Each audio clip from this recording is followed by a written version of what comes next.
Evans alipotea tarehe 23 mwezi wa 6. Nimejaribu kutembea kwa hospitali, kwa mochari, kwa police station zote za Nairobi, sijamwahi mpata tena.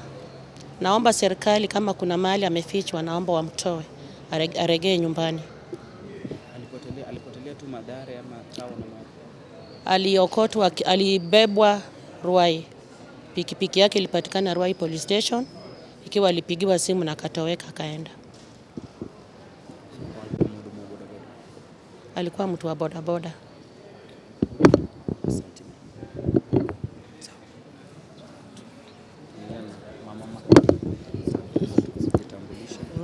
Kwa majina naitwa Beatrice Wanjera, Mama Macmillan Kiarie, ambaye alitoweka mnamo tarehe 20 Jumamosi mwezi uliopita.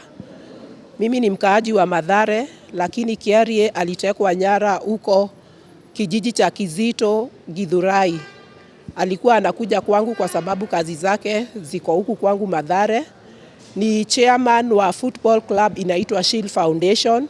Ni kijana ambaye si muhalifu, ni kijana sio mwizi, ni kijana ambaye nimemlea na njia ya kanisa. Tumemtafuta kote, nimetembea mahospitalini, mochari, tumeenda hadi kwa DCI, tumeandika statement, tukaitwa bado hadi kwake, wakafungua mlango, wakajaribu kumtafutia makosa, hakuna chochote walipata. Sasa tunauliza serikali yetu, President William Samoei Ruto, Kanja, Murkomen, tafadhali mtusaidie. Sisi ni Wakenya, tunataka haki yetu. Hawa vijana mahali waliko, tafadhali muweze kutusaidia. Tunajua ya kwamba ni nchi yetu ya Kenya, lakini ikifika kama wakati huu tunalia kama wazazi. Jiwekeni nyinyi wenyewe katika hizi viatu zetu. Siku 25 leo zimeisha bila kuona mtoto wangu.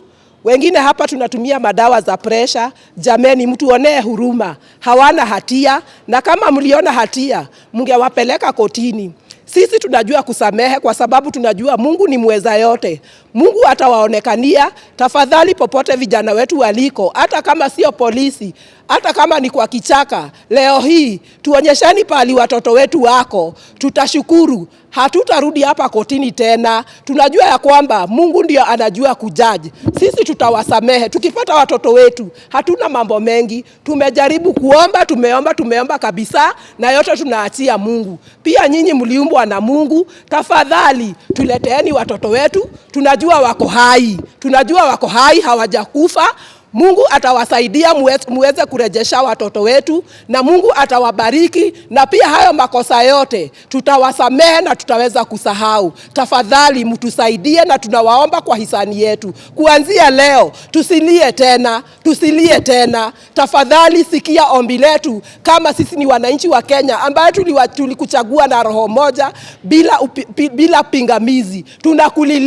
Tunakulilia tukikuomba Roho Mtakatifu aweze kukushukia mahali wewe ulipo, na pia wale walioteka hawa watoto nyara.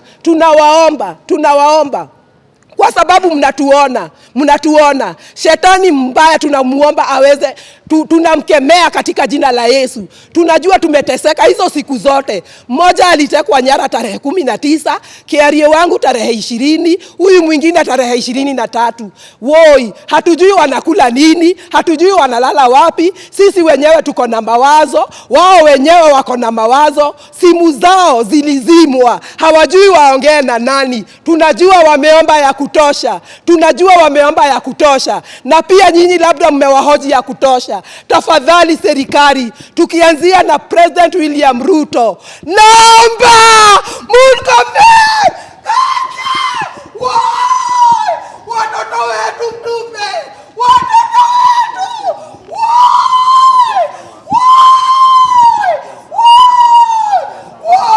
Mungu aonekanie, Roho Mtakatifu awashukie. Turudishieni Kiarie, turudishieni Evans, turudishieni Michael, hizo na hata pia wale hawana maombezi. Mungu awasaidie. Leo hii tupate watoto wetu. Asanteni, na wananchi wote wa Kenya, pali utasikia watoto wetu wako, tafadhali utusaidie. Nashukuru.